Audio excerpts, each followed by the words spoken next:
Yo, what's up, people? It's your boy Big Al coming back at you with a new video. And today we're going to be talking about DDoS attacks and VPNs. And today I have a friend of mine, Corey from Obscure Services, and he's going to kind of help me tell you guys about VPNs and how they protect from DDoS attacks. And real quick, I just want to tell you guys that DDoS attacks are at a more higher rate now because of the fact that they're so easy to get a hold of.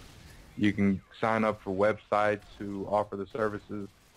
Whereas a couple years ago, it wasn't as popular because you had to download all kinds of things to do it. So it's a lot more easy and you're a lot more vulnerable now to these DDoS attacks. I mean, it's getting to the point where people can grab your IPs just from having your Skype username. And once they have your IP, they can kick you offline whenever they want to. And in some cases, forever long they want to hold you off, they can do that. So real quick, I'm going to go ahead and let Corey explain to you guys what VPNs are.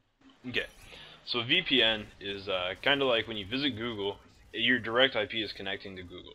What a VPN does is it routes your connection through a server, which then accesses Google for you and then fetches it back to you.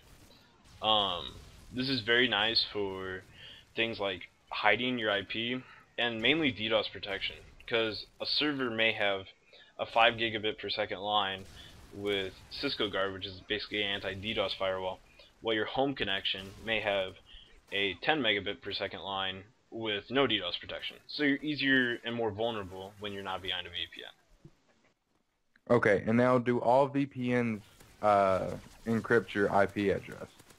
Yes, every VPN that you use will hide your IP from the outside.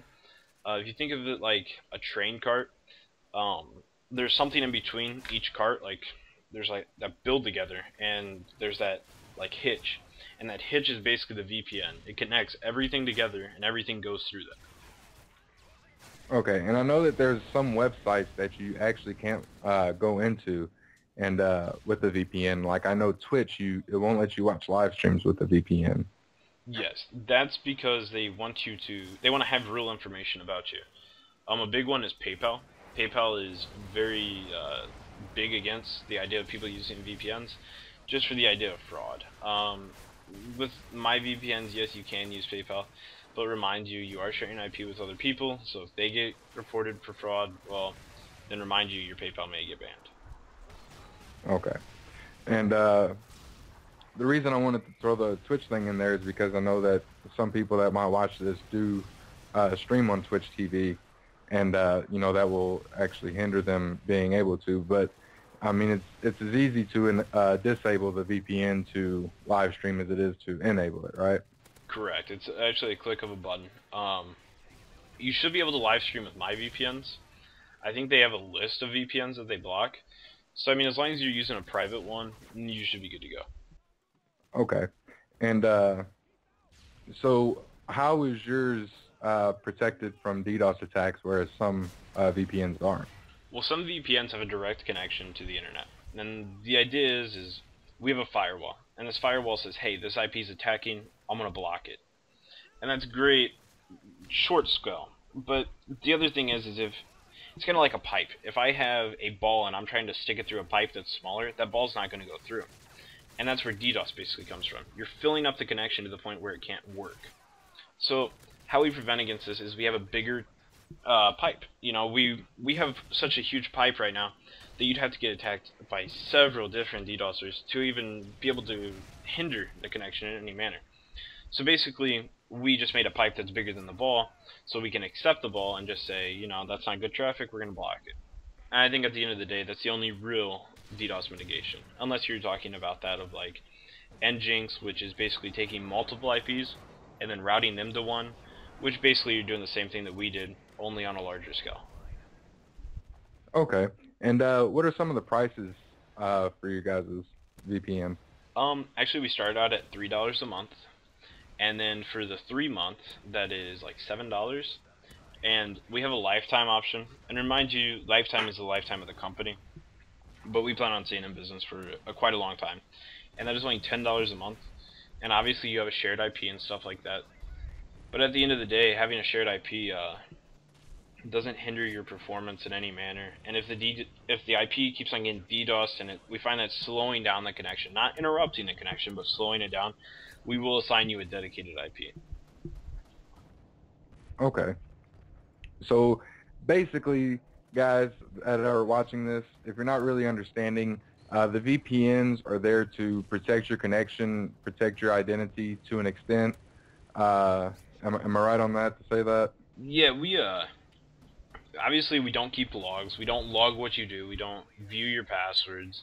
You know, everything's encrypted. Another nice feature is we let you do torrents. So if you're downloading that movie that just came out in theaters, we're going to protect you from getting caught. But I mean, from a privacy aspect, if you go and register on a website with your real name and real address, our VPN isn't going to change what you input.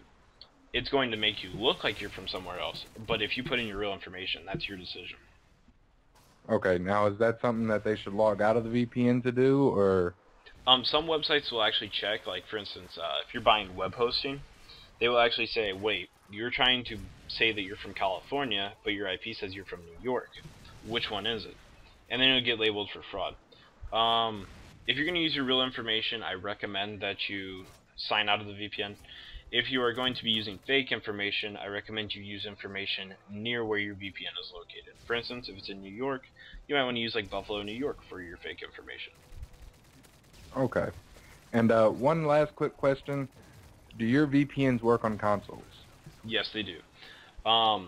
We actually will help you set it up. We'll actually discuss with you, and we'll help you configure that. Right now, we offer Germany.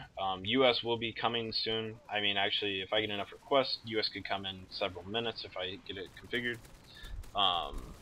Yeah, basically, if we get a lot of requests, guys, we'll start setting them up all over the United States, like New York, Chicago, and California. Just kind of have a place for everybody to connect, and then it'd be the best geolocation for them. Okay. And maybe if we get enough requests, I can have you on again to do like a little overview explanation of setting it up on here. And that's going to be it for this video, guys. If you have any more questions or anything like that, please feel free to send me an inbox message, and I will get you in touch with Corey. If you're interested in purchasing one of his VPNs, send me a message saying VPN is a subject, and you know, just saying, hey, I want to purchase one, and I will relay that information over to him. And that's going to be it for this video. I hope it helped you guys out a lot. Don't forget to hit that rating button, and I'll see you guys next time. Peace.